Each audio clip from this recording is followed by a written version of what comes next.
Sailor Neptune. She's my favorite, and there are too many versions of her. The other panelist that's going to be joining us is Broken Needles Cosplay. She has made a couple panels with me. She's made a couple Fukus with me as well.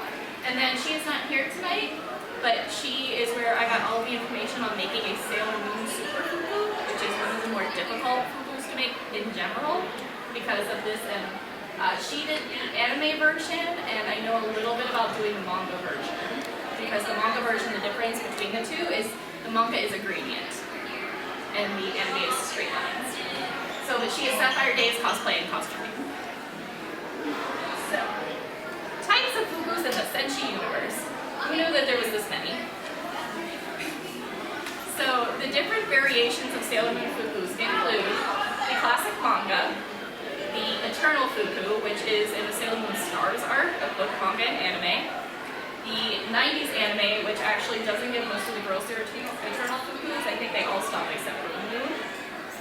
There is the musicals. Have any of you guys seen the musicals? New or old?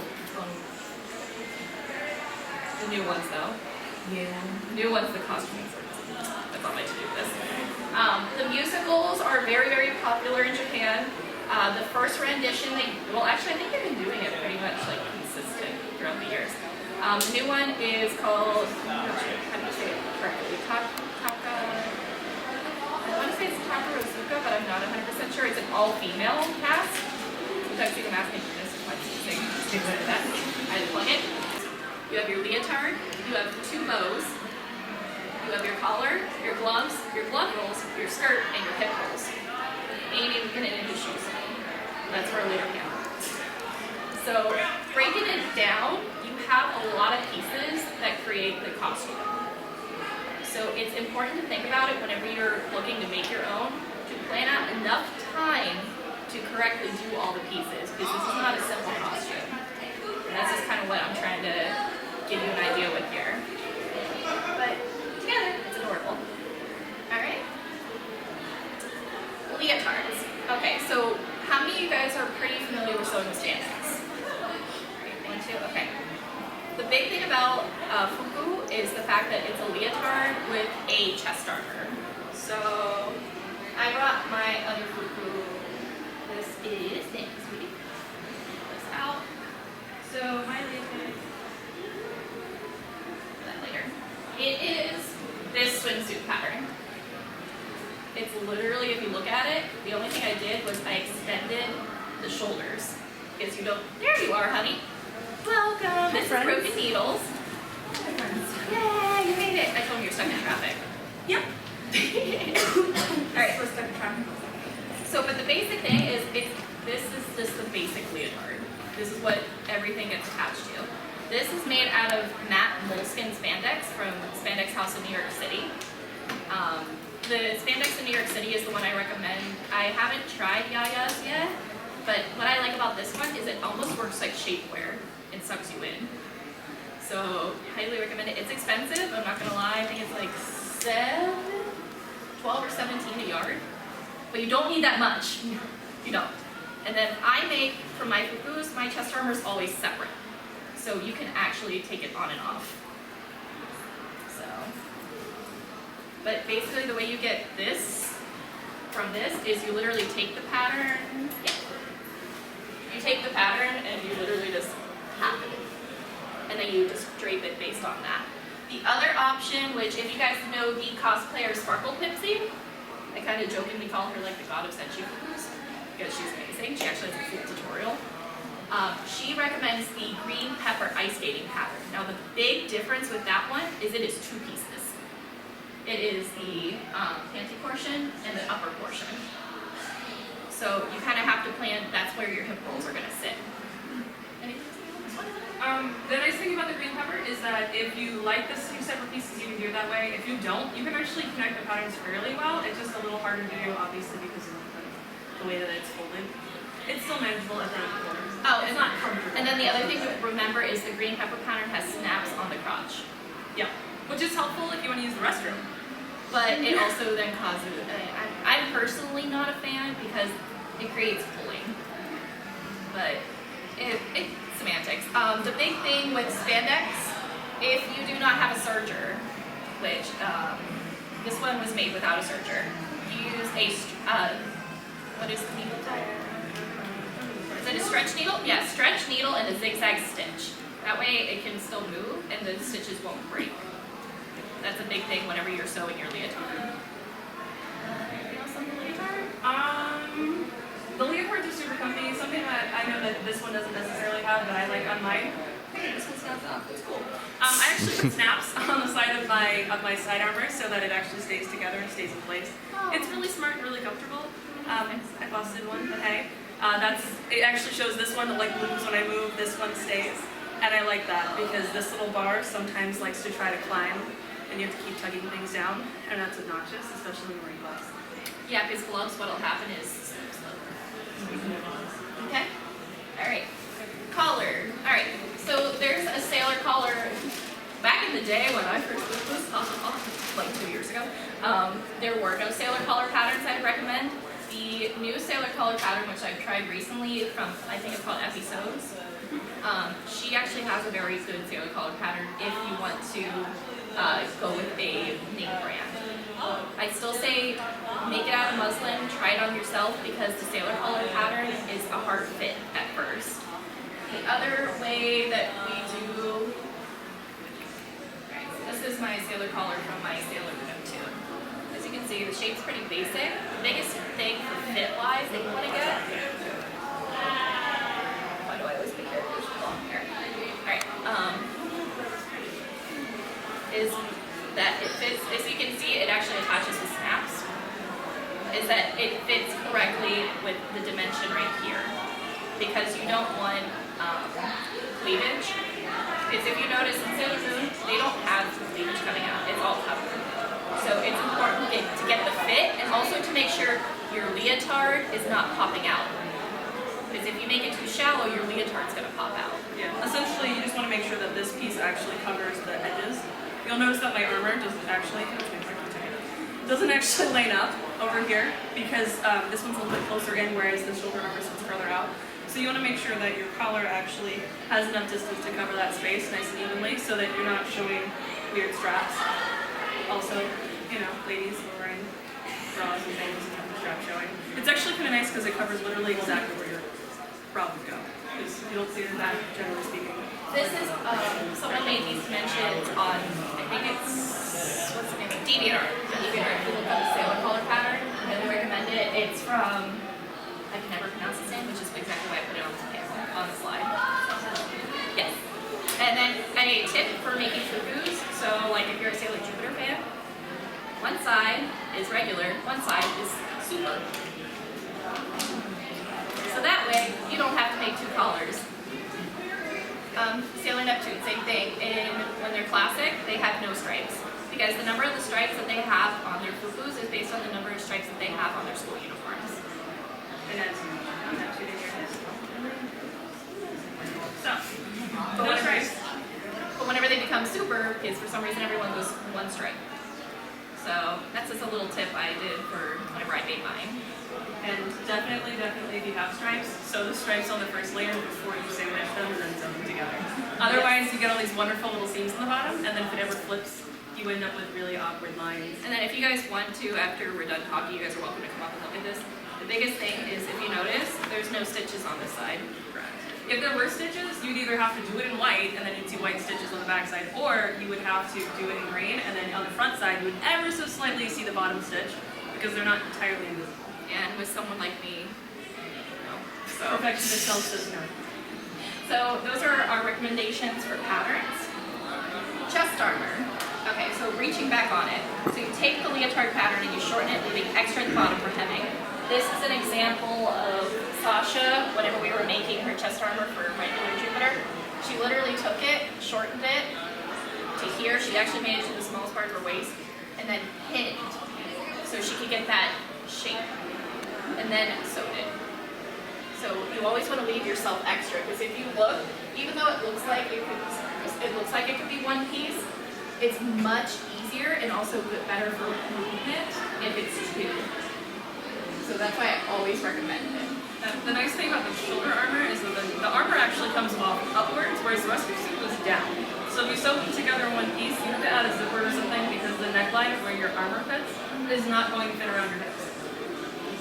I know it's lovely, large, full-bodied ladies. We don't really have that space to do that.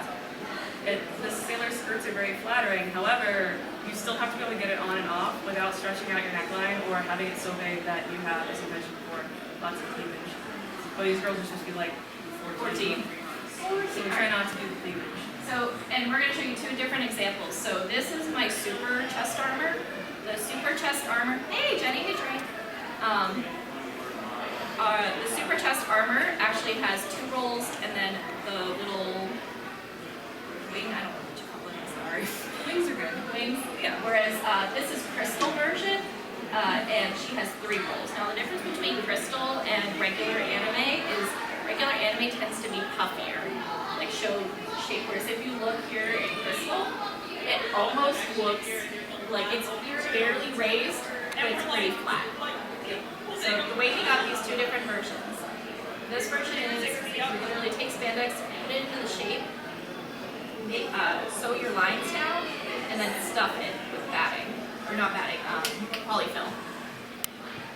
Whereas Crystal, These are actually used with like filters batting, where we actually took it, folded it over, sewed the fabric over, and then sewed the lines in place. So these, it's all one piece. They're not going to ever pill up on you. So they're a little bit more comfortable. They're softer. They lay flatter. The hard part is when the armor goes all the way underneath your arms. Yes. So if it's the stuffed version, it ends up a little thicker, and so sometimes you put your arm down, it feels kind of weird.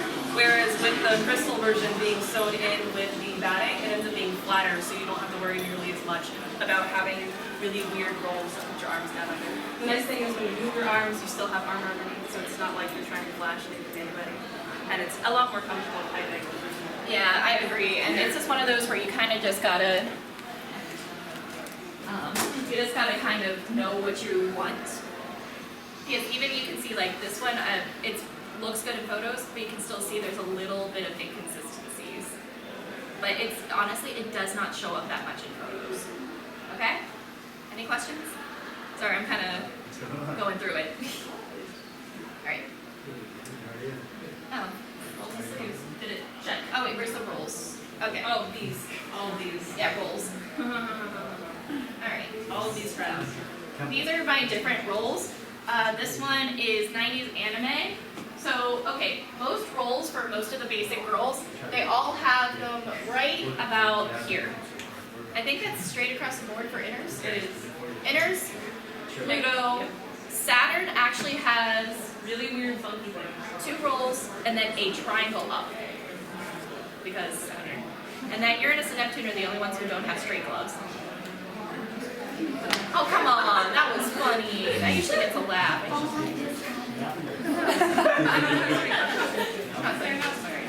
So they are actually angled glove rolls, and that's why you can see that they come at just a little bit of an angle, and they go about here. Uranus and Neptune both have short gloves, and throughout the whole series, except for Eternal. So the way you get those is there is a tutorial on DeviantArt, and I can't remember the name off the top of my head, but she actually makes a wonderful tutorial. It's a lot more math and a lot more sewing, but if you want accurate gloves. Honestly, the big thing is just making sure you're not trying to sew it straight, that you actually sew it on a bias on a diagonal so that you can get that particular look. Well, I cut fabric in a certain direction. Yes. Yeah. Yep. So, but that's the big difference between Uranus and Neptune and then the Inner Scouts. Alright? And this is the same thing, it's polyfill. After you sew all the channels. And then for Crystal, because we wanted flatter, that's the batting again. It's yet again the same technique. So literally one of the little tiny packets of batting will do an entire suit for you. Because we also use it in I guess I didn't bring my Eternal. Alright, for Eternal sleeves and glove rolls, there are two schools of thought on Eternals. The sleeves are clear, the sleeves are not clear. The manga art changes, and the coloring changes. Jenny, where's your school of thought? Clear or not clear? What one? Eternal sleeves. I went with more of a super sheer. You want Shinoda or Gonzo? I went kind of like a stiffer. Honestly, went over to like the bridal area and it was like, you look like some something to use for a stiff ball. It's probably an organza. It's probably an organza. This is from our friend Carol, who did sheer. Basically, the problem with sheer, the only big issue is whenever you're sewing it, you have to be really careful not to have too many of the seams poking out here, because if you do, then you'll be able to see it in photos. And it's really hard to do if you don't have a serger. Yes. Sergers make really, really pretty seams because unfortunately with see-through fabric, or with sheer fabric, you end up seeing your seams. So you have to make sure you have really, really clean stitches. If you have a serger, it's super helpful. Otherwise, you'll see your frayed edges and then that stuff's touching you. And sheer fabric oftentimes has more wiry consistency, so it over time scratches and it's not nearly as comfortable. And also the, the density of the fibers is also a lot Much thinner, and what ends up happening is sometimes when you're sewing it, it'll snag. And when it snags, then you'll have a line pull and you might have to redo the entire thing. Yes. And that's really frustrating. They have needles that you can use for those. Just realize that that means you're constantly changing needles. And that's frustrating extra step. I prefer the set method, but you can also match the colors better.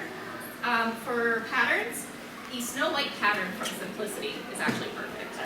It's literally the exact pattern you need. It's Poofy Princess sleeves. The Poofy Princess. For ours, when we did satin to make sure that they were super poofy, we actually took a layer of tulle, like really stiff tulle. And this is actually a technique that they use at Disney World for their sleeves. And you sandwich that. And then again, no, it's really better if you have a serger with that. Yet again, tulle, also itchy. So you want to be careful and make sure that you actually close them up if you can. Close up the seams. Make your satin a little bit longer, you can always fold it and stitch over it, sort of like a French seam, where you can cover it and it won't itch you nearly as much. Super important. Alright, for Sasha's Sailor Moon, the way she did it is I'm trying to remember exactly. I know she took, was it organza? I'm looking, are you talking about Her super. There's it's like wire. Okay, yeah, she put wiring and made the shape with the petals, Yep. and then actually sandwiched that in fabric. That's right there. Essentially, it's like thin, almost gardening wiring that's been placed in between levels of organza, so it'll actually be pointy and you can kind of shape it, instead of just trying to use fabric, because fabric doesn't actually create stiff, sharp points very easily unless you starch it like crazy, and then which is less comfortable. So there's actually a little bit of wiring in each of those edges. You can see it best right here. It's actually a little dark. You can see where the edge has got it. You can actually get different colored wire if you go to the floral or jewelry section. You can do that. In general, I want you guys to know Super Sailor Moon is the most difficult Fuku to make. It is by far the hardest technical-wise and also just shape-wise. Just as an APB. Alright, skirts. Yay! Alright, the type of Fuku determines the type of skirt. There is a huge difference. If you are trying to do manga, you're going to want to do a circle skirt, because you're going to want that more flow and not heavy starched pleats. The same thing with the turtleneck. Thanks for coming, guys. For anime in the 90s, you're going to want actual box pleat, knife pleats. My skirt right there, I'm sorry, it's really wrinkled. I grabbed it out of the case this morning. That is knife pleats, and also you guys can now see how short a Sailor Scout skirt is when it's proper.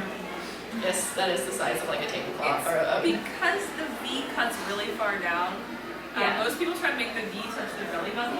Your belly is actually, where your belly button is where the top of your skirt hits. Yeah, the lower part of your skirt goes all the way down to where basically the top of your underwear. Yeah, when I'm wearing my skirt, if you see, my belly button's about up here. So that's why it's short, but also remember that anime, their legs are a million miles long. And if you want to give that illusion that your legs are that long, you need to have your skirt be short. But you don't want it too short where you can see your butt.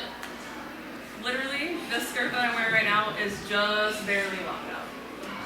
Barely. Going up the escalator, I'm like, hey guys. There's another way that you can do it called box pleating, which I don't think I have any box pleats with me. Oh wait, I am wearing box pleats, aren't I?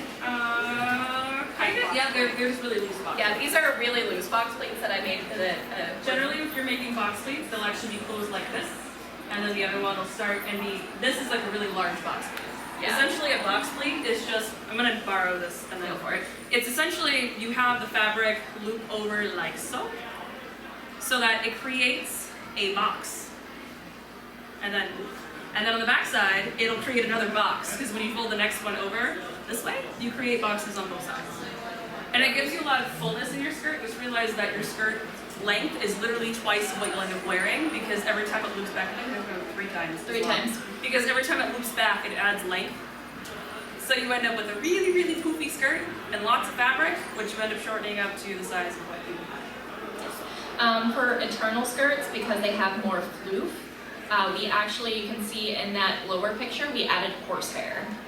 And what horsehair is, what would you even describe it as? It's like a polyester, Tubular you know those little print. Chinese finger Yeah, traps? tubular print. Tubular print for like the cyber falls that you'll see the people wear. It looks like a Chinese finger trap. That's it. It literally looks like finger traps, and then when you sew it, you have to be careful not to stretch it out, because when you stretch it out, it gets really wonky and then you end up with weird shapes. Yes, always take your time when sewing horsehair, and you can see that's the final step of adding horsehair, where you're folding it over. So you don't have to serge your ends.